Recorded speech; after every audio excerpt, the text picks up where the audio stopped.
Hello everyone, welcome back to my channel. तो जैसा कि अपन पढ़ रहे थे सेल बायोलॉजी के मैंने 3 पार्ट अपलोड कर दिए हैं अभी तक। तो इससे पहले अपन ने देखा था कि प्लांट सेल और जो एनिमल सेल है उसमें डिफरेंस, यूकैरियोटिक और प्रोकैरियोटिक सेल क्या होती है उसमें डिफरेंस। तो आज अपन देखेंगे सेल होती है, उसमें कौन कौन से भाग होते हैं। तो देखो, सबसे बाहर होता है उसमें सेल मेम्ब्रेन या प्लाज्मा मेम्ब्रेन, जो बनी होती है आपकी लिपिड और प्रोटीन की बनी होती है। फिर होता है आपका साइटोप्लाज्म, फिर होता है आपका nucleus.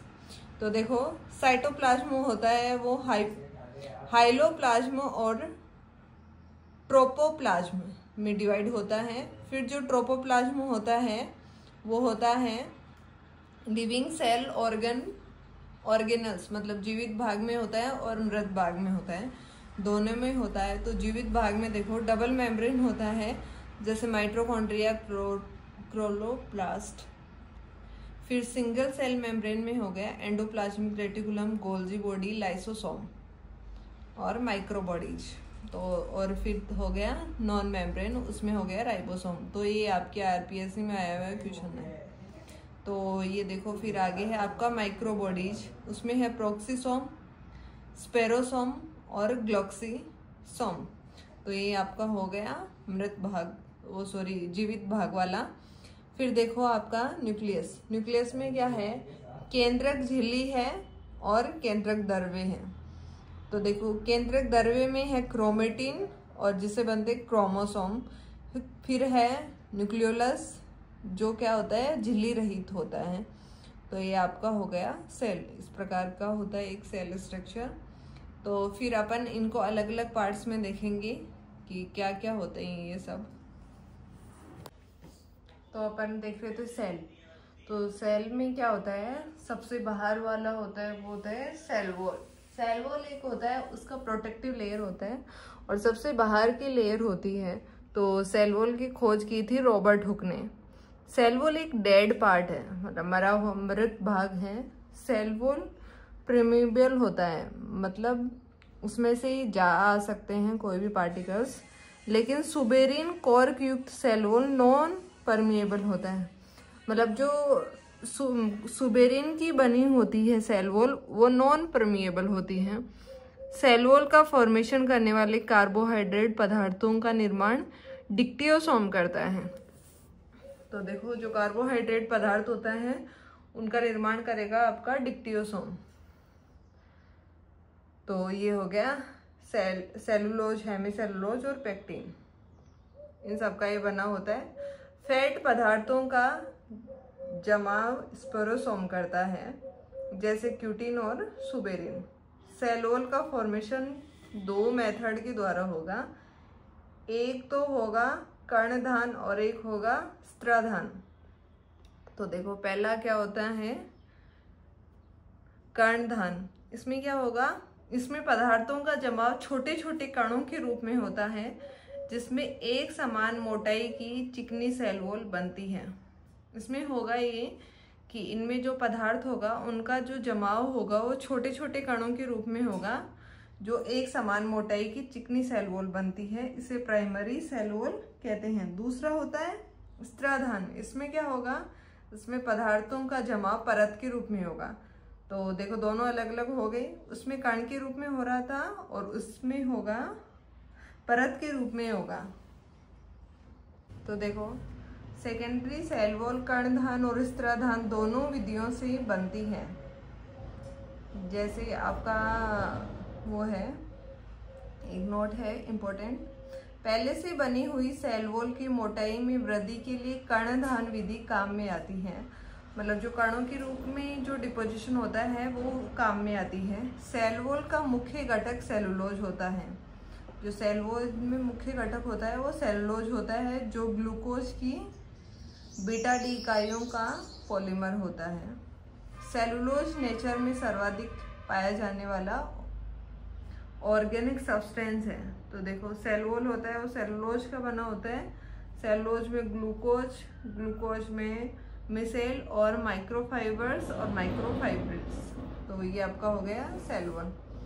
Primary cell wall universal होता है, मतलब प्राइमरी जो सेल वॉल होता है वो सब जगह पे पाया जाता है, सब में पाया जाता है, जिसमें सेलुलोज हेमी सेलुलोज अधिकता में पाए जाते हैं, जबकि सेलुलोज सेल वॉल में ये पदार्थ कम होता है। तो जो प्राइमरी सेल वॉल होगा उसमें पाया जाएगा आपका सेलुलोज और हेमी सेलुलोज, और इसमें क्या होगा, सेलुलोज सेल वॉल में ये पदार्थ कम होते हैं। और सेकेंडरी सेल वॉल होती है वो मेरिस्टेम में अब्सेंट होती है। प्राइमरी सेल वॉल में लिपिड तथा प्रोटीन की अपेक्षाकृत ज़्यादा होते हैं। प्राइमरी सेल वॉल में क्या होगा, लिपिड और प्रोटीन अपेक्षाकृत ज़्यादा होंगे। तो इसी प्रकार से देखो तीसरा है वो है टर्जरी सेल वॉल। क्या होगा, टर्जरी सेल वॉल हेमिसेलुलोज तथा जाइलम की बनी होती है। तो अपन ने देख लिया प्राइमरी, सेकेंडरी और टर्जरी। तो देखो आगे एक नोट है, लीफ में एपिडर्मिस की एक्सटर्नल सरफेस पर क्यूटीन के जमाव से क्यूटिकल बनती है जो वाष्पोत्सर्जन को कम करती है। मतलब जो एपिडर्मिस होती है वो होती है आपकी सबसे बाहरी लेयर होती है। तो लीफ में क्या होगी, ये एक्सटर्नल सरफेस पर क्यूटीन के जमाव से क्यूटिकल बनाती है। मतलब क्यूटीन का जमाव होता है जिससे बनती है आपकी क्यूटिकल, जो वाष्पोत्सर्जन को कम करती है। सबसे थिक क्यूटिकल जीरोफाइट लीफ में होती है। मतलब जो मरूदबिद पौधे होते हैं उनकी जो लीफ होती है उनमें होती है सबसे थिक क्यूटिकल। वहां पे वाष्पोत्सर्जन की क्रिया बहुत कम होगी, क्योंकि उनको पहले से पानी कम मिला होता है, तो वाष्पोत्सर्जन कम करेंगे। फिर देखो हाइड्रोफाइट्स तथा प्लांट रूट में क्यूटिकल अब्सेंट होती है। हाइड्रोफाइट्स होते हैं जो जल में पाए जाते हैं, उनमें नहीं होगी, क्यूटिकल अब्सेंट होती है। और जो प्लांट की जो रूट होती है उसमें भी नहीं होती है। लिग्निन के जमाव की क्रिया लिग्निफिकेशन कहलाती है। मतलब जो लिग्निन का जमाव होगा उसकी क्रिया को बोलेंगे अपन लिग्निफिकेशन, जिससे सेल की कठोर, मृत व जलरोधी हो जाती है। लिग्निफिकेशन के कारण जो सेल होती है वो कठोर हो जाती है, डेड हो जाती है और जलरोधी हो जाती है। फिर आगे देखो, यह पादप को यांत्रिक सामर्थ्य प्रदान करती है, मतलब मैकेनिकल स्ट्रेंथ प्रदान करती है। लिग्निन सर्वाधिक जीरोफाइट पौधों में देखा जाता है। मतलब वही जो मरूदबिद पौधे होते हैं उनमें पाया जाता है लिग्निन, जैसे जाइलम में और स्क्लेनकाइमा में।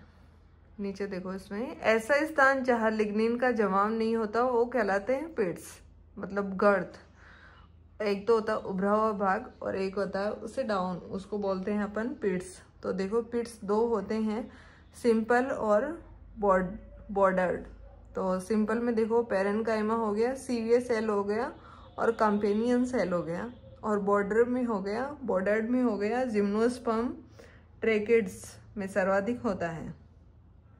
तो ये जाइलम और अपन फ्लोएम मैंने पीछे भी पढ़ा रखा है, उसमें ये पार्ट्स है पेरेन्काइमा, सीवियर सेल और कंपेनियन सेल। तो आप पीछे जाके देख सकते हो वो वीडियो जिसमें आपको ये जाइलम और फ्लोएम की पार्ट्स मिल जाएंगे, उसको मैंने डिटेल से पढ़ाया है। तो देखो सुबेरिफिकेशन, सुबेरिन का जो जमाव होता है उसको बोलते हैं अपन सुबेरिफिकेशन। तो देखो ये कोई पौधा है जिसका जो स्टेम है उसके ऊपर क्या है, सुबेरिन का जमाव है जो बनाएगा आपका कॉर्क। और जहाँ पे सुबेरिन का जमाव नहीं होता है वहाँ पे होते हैं लेंटिकल्स, जहाँ से जो एक्स्ट्रा पानी होता है वो बाहर निकलता है। इसमें होती है लिविंग सेल, और लिविंग सेल में होती है कॉम्प्लीमेंट्री सेल, और ये करते हैं आपके वेजिटेटिव रिप्रोडक्शन। तो ये जो रिप्रोडक्शन वाला भाग भी है वो मैंने पीछे वीडियो में पढ़ा रखा है, तो आप मेरा ये जो पेज है वो विजिट कर सकते हो और पीछे जाके देख सकते हो मेरे चैनल पे। एक मैंने पूरा वीडियो डाल रखा है रिप्रोडक्शन का, तो आप वहाँ से जानकारी ले सकते हो रिप्रोडक्शन की। ओके, तो नेक्स्ट पार्ट में पढ़ेंगे अपन आगे प्लाज्मा मेम्ब्रेन।